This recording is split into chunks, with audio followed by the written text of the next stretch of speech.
A team of researchers stood over a specimen tray in a climate-controlled lab, watching a monitor as new imaging data resolved line by line across the screen. They were not looking at bone or pottery. They were looking at the most photographed object in the history of archaeology, the golden funerary mask of Tutankhamun, and the data pouring solder line, a ghost of another identity buried under layers of overwriting.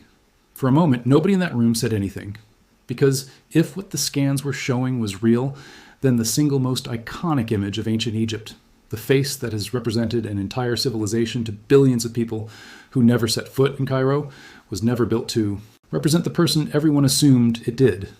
And that realization does not stay contained. It reaches backward through a century of assumptions and forward into a question nobody in Egyptology wants to answer out loud. If the most scrutinized artifact on Earth was misidentified for 100 years, what else has the field gotten wrong? To understand how something this significant could hide in plain sight for a century, you have to go back to the exact moment the mask was first seen by modern eyes. It was October 1925. Howard Carter had spent 3 years since first breaching the sealed doorway of tomb KV-62 in the Valley of the Kings, moving methodically through chamber after chamber of burial goods, nested coffins, and gilded shrines. When he finally reached the innermost coffin and pulled back the linen wrappings from the mummy's face, he found a mask of extraordinary craftsmanship staring back at him, an expression Carter himself described in his diary as one of tranquil sadness. He named it on the spot. The mask was in the tomb of Tutankhamun, so the mask depicted Tutankhamun. That was the entire chain of reasoning, and it hardened into accepted fact before anyone examined the object with the kind of forensic rigor that later technology would make possible. There was no metallurgical testing, no systematic inscription analysis, no serious inquiry into why certain features of the mask broke sharply from the artistic conventions used for adult male pharaohs. The world had been handed its boy king, gleaming in gold, and nobody thought to ask the mask any hard questions. The first real crack in that story did not come from a dramatic discovery. It came from something Carter himself had noted and then quietly passed over. The mask has pierced ears.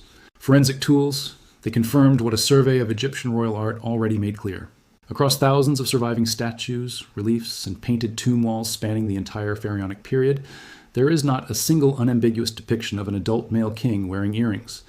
Pierced ears and royal portraiture belong to two categories of person only: children and women. The most famous royal face in the history of archaeology, the face that has stood in for the idea of Egyptian kingship and the popular imagination for 100 years, carried a physical detail that ancient Egyptian convention reserved. Fletcher's team found that the gold used in the face is measurably different in purity from the gold used in the headdress, the collar, and the rest of the mask's body. A discrepancy of a few tenths of a carat that would mean nothing on an ordinary object, but means a great deal on a ceremonial royal artifact, where material consistency was a matter of religious obligation, not just aesthetics. Evidence of soldering, a seam where one piece had been fused to another rather than cast as a single continuous whole. Fletcher described the conclusion in blunt terms. The face associated with Tutankhamun appears to have been grafted onto a mask that was originally built for someone else. And once that door opens, the obvious question follows immediately. If the headdress was made for another figure, and that figure wore earrings consistent with a woman or a child, whose face did the original mask carry before it was removed? British Egyptologist Nicholas Reeves had already been building a case along these lines for years, based on evidence hiding in plain sight in the cartouches, the oval hieroglyphic frames that enclose a pharaoh's royal name. Under close inspection, the cartouches on the mask show unmistakable signs of alteration, a name carefully overwritten in gold, with the fainter outline of an earlier name still visible beneath the correction, if you know how to read the traces. When Reeves and other researchers reconstructed that underlying name, it corresponded to the full royal titulary of a queen who briefly ruled Egypt as pharaoh in her own right, immediately before Tutankhamun took the throne. Her longer throne name translates roughly to living manifestation of the sun god, beloved of Akhenaten. The woman behind that title is widely believed by many specialists in the Amarna period to be Nefertiti, ruling under the throne name Ankeperure Neferneferuaten. She is one of the most powerful women in ancient history, and to this day, her tomb has never been found. Tutankhamun's father was Akhenaten, arguably the most disruptive ruler in the 3,000-year span of pharaonic Egypt, a king so radical that his own successors spent decades trying to erase every trace of him from the record. Akhenaten did something no pharaoh before him had attempted. He dismantled Egypt's entire traditional religious system, thousands of years of temples, priesthoods, and polytheistic worship centered on gods like Amun, Osiris, and Horus, and replaced it with the exclusive worship of a single solar disk, the Aten, with himself positioned as its sole intermediary on Earth. He abandoned the ancient capital of Thebes and built an entirely new city from scratch in the desert, Akhetaten, known today as Amarna. He stripped the priesthood of Amun of its wealth and political authority almost overnight, and that priesthood was not a marginal institution. Temple estates dedicated to Amun controlled an estimated third of Egypt's cultivable land and functioned as one of the country's most powerful economic and political blocs. Akhenaten did not simply challenge their theology, he gutted their income, their status, and their influence within the span of a single generation. And the resentment that decision generated ran through every level of Egyptian society, from the royal court down to the farmers working fields that had once fed temple granaries. At some point during this instability, Akhenaten elevated his queen, Nefertiti, to the position of co-ruler, granting her a full royal throne name and pharaonic titulary of her own, an extraordinary step in a civilization where female co-rulers with genuine executive authority were exceedingly rare. A ruler using the throne name Ankheperure Neferneferuaten appears to have governed for a brief period afterward, attempting some kind of compromise between the entrenched Atenist court Akhenaten had built and the resurgent furious priesthood of Amun that wanted its old world back. Burial goods befitting a monarch were commissioned for this ruler. A death mask, extraordinary in craftsmanship, appears to have been made. And then, after perhaps only a few years on the throne, this ruler vanishes from the historical record almost as abruptly as she appeared. No confirmed tomb, no conclusively identified mummy. One of the most powerful figures in ancient Egyptian history simply disappears from the written record, and the mystery of that disappearance has consumed Egyptologists for generations. Tutankhamun, born Tutankhaten in honor of the Aten, ascended the throne as a child, likely around age 9, surrounded by court officials and military commanders who had survived the Amarna upheaval and were determined to reverse it completely.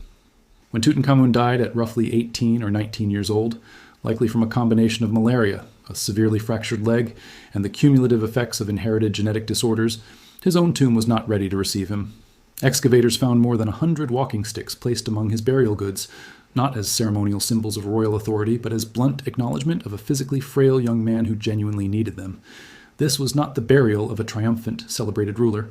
It was an emergency interment, assembled under enormous time pressure by a court that needed to bury a dead teenager quickly and with whatever material was already at hand.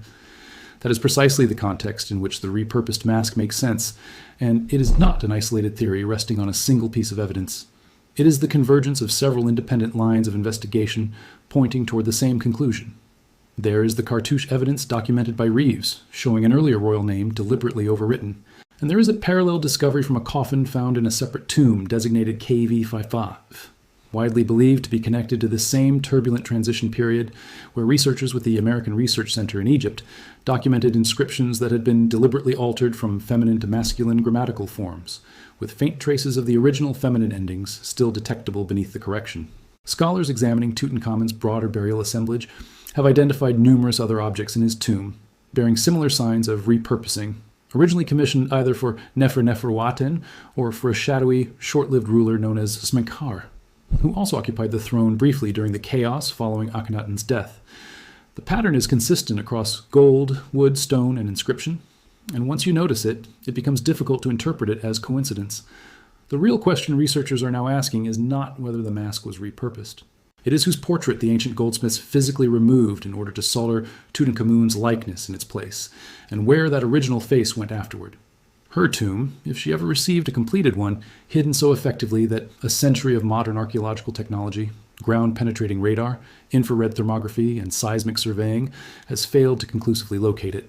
In 2015, Reeves proposed that a hidden chamber might exist behind the north wall of Tutankhamun's own tomb, potentially containing Nefertiti's original burial. Radar surveys were conducted, and early announcements from Egyptian officials generated worldwide excitement over apparent anomalies in the wall. Subsequent, more rigorous scans failed to confirm those findings, and the hidden chamber theory remains unresolved. Nefertiti. If Ankheperure Neferneferuaten and Nefertiti are indeed the same woman, as many, though not all, specialists in the field believe, remains one of the most elusive figures in ancient history, a ruler whose authority was apparently threatening enough to the men who followed her that they worked systematically to prevent future generations from ever finding her final resting place. This is where the story stops being purely about archaeology and starts being about how power controls the historical record, long after the people who wielded it are gone. His death, and the systematic restoration project undertaken once a compromised 9-year-old boy sat on the throne instead of an adult with independent political will. The priests of Amun and the powerful court officials aligned with them, men like Ai and Horemheb, both of whom would themselves later become Pharaoh, had every incentive to erase the memory of the Amarna period entirely. They restored the old religious order. They dismantled the city of Akhetaten stone by stone, repurposing its blocks for other construction projects, until the very geography of Akhenaten's revolution was swallowed back into the desert it had been carved from. And they appear to have quietly redistributed the burial goods of the queen who had governed Egypt between Akhenaten's death and Tutankhamun's coronation, her name overwritten, her death mask's face replaced with the likeness of a frail boy king who may have been as much a tool of this erasure as its intended symbol. Tutankhamun himself likely died of natural causes unrelated to any of this political maneuvering, but the men who outlived him held real, lasting power, and they built the version of events that Egyptology treated as settled fact for the next 100 years. When Horemheb eventually claimed the throne after the brief reign of Ai, he completed the project with ruthless efficiency, striking Tutankhamun's name from official king lists alongside Akhenaten, Ai, and Neferneferuaten. For roughly 1,000 years afterward, Tutankhamun essentially did not exist in Egypt's official historical memory. His tomb was sealed, forgotten, and eventually buried under debris from later construction in the Valley of the Kings. That very obscurity is why it survived. While the tombs of far more celebrated pharaohs were stripped bare by robbers over the centuries, Tutankhamun's small, hastily assembled burial sat untouched, protected by the same campaign of deliberate erasure that had been designed to make the world forget he ever ruled. Understanding all of this forces an uncomfortable reckoning with how the field of Egyptology actually formed its foundational assumptions. Carter's discovery in 1922 arrived at a specific moment in the history of archaeology when the tools for rigorous material analysis simply did not exist, and the cultural framing of the find, a British excavator unveiling ancient treasure for a public hungry for spectacle, created enormous pressure to produce a clean, emotionally satisfying story rather than a cautious, provisional one. Carter's excavation and documentation were meticulous by the standards of his era, but the narrative that crystallized around his discovery, boy king, golden mask, tragic early death, has proven remarkably resistant to revision even as new evidence accumulates. Part of that resistance is simply institutional. Museums have built entire galleries around the established story. School curricula, the world over, teach Tutankhamun as the definitive face of ancient Egypt. The global cultural and economic phenomenon surrounding the boy king generates enormous tourism revenue for Egypt, and when the Grand Egyptian Museum opened, the mask was positioned as far more than an archaeological artifact. It was framed as the defining symbol of Egyptian civilization itself, a diplomatic and economic asset as much as a historical one. Reassessing what that mask actually represents carries institutional, political, and financial weight that has nothing to do with the underlying historical truth. But the physical evidence does not care about any of those stakes. The alloy compositions are what they are, measurable and repeatable. The solder line is visible under magnification to anyone who looks. The traces of an earlier name beneath the cartouche overwriting are there for imaging equipment to detect.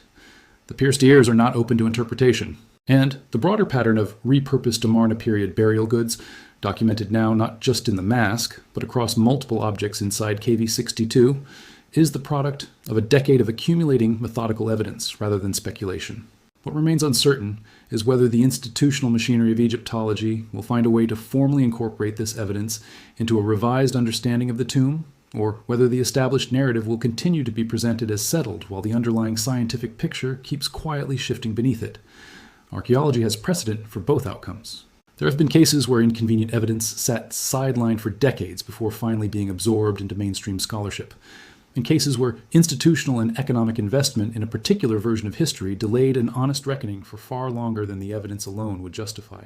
Whether now, with a newly opened billion-dollar museum built around the golden face of the boy king and a tourism economy deeply reliant on that image, is the moment the field is ready to embrace a revision, this fundamental remains an open question. Because what the evidence increasingly suggests carries real weight. It is a story about how a golden mask became less a portrait of the dead and more a container, built to serve the political needs of the living who came after her. And somewhere beneath the sands of the Valley of the Kings, or in a location that has never been identified, the tomb of that woman may still be waiting. Generations of archaeologists equipped with the best technology their era could offer, ground-penetrating radar, thermal imaging, muon tomography, and now increasingly sophisticated imaging techniques capable of reading beneath gilded surfaces without physical contact, have searched for it and come up empty. That absence raises a question the evidence still cannot fully answer. The Valley of the Kings remains one of the most intensively studied patches of ground on the planet, and it is still keeping secrets. The scanning technology keeps improving year after year, And the evidence surrounding the mask suggests that if Nefertiti's tomb is ever found, it almost certainly will not look the way the textbooks currently predict, because the official record has already been proven wrong once by roughly 22 pounds of gold with a solid face and holes drilled through its ears, sitting under glass in Cairo while millions of visitors walk past it every year and call it the face of a king.